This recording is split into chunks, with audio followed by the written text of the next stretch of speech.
আসসালামু আলাইকুম।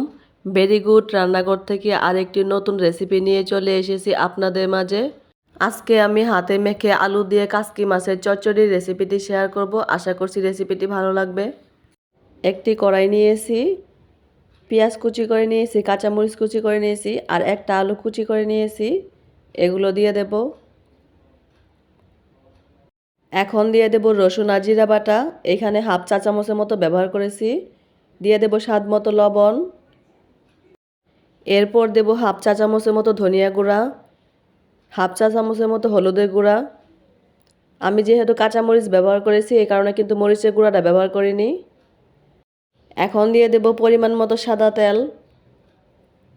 এরপর হাত দিয়ে কিন্তু ভালো করে কিন্তু সফট করে মেখে নেব।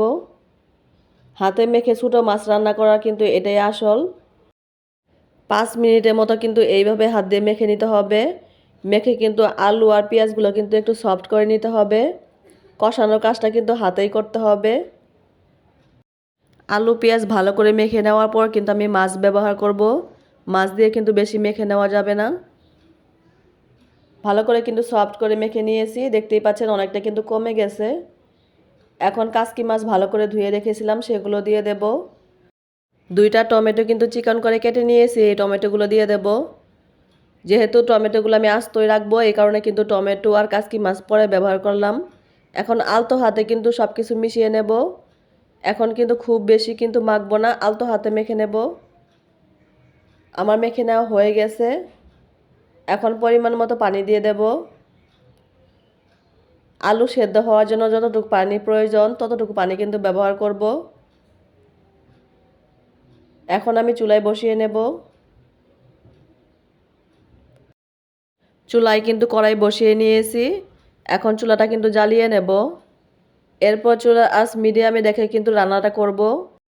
আলু সেদ্ধ হতে কিন্তু একটু সময় লাগবে, সেইভাবে কিন্তু রান্নাটা করতে হবে। ঝোল শুকিয়ে কিন্তু একটু ভেজা ভেজা আছে। এই অবস্থায় যদি আপনারা ধনিয়া পাতা ব্যবহার করতে চান তাহলে কিন্তু দিতে পারেন। আমি ধনিয়া পাতা ব্যবহার করব না। আলু সেদ্ধ হতে কিন্তু আরেকটু সময় লাগবে, সেই পর্যন্ত কিন্তু রান্নাটা করে নেব। আলু কিন্তু ভালো করে সেদ্ধ হয়ে গেছে, ঝোলটাও কিন্তু শুকিয়ে গেছে, দেখতেই পাচ্ছেন। একটুও কিন্তু পানি নেই, এটা কিন্তু তেল দেখা যাচ্ছে। এখন চুলা থেকে নামিয়ে নেব। কাসকি মাছের চচ্চড়ি কিন্তু একদম রেডি, শুধু গরম ভাতের সাথে খাওয়ার অপেক্ষা। যারা ছোট মাছ খেতে পছন্দ করেন আশা করছি রেসিপিটি তাদের কাছে ভালো লাগবে। আবারও নতুন কোনো ভিডিও নিয়ে চলে আসবো। আল্লাহ হাফেজ।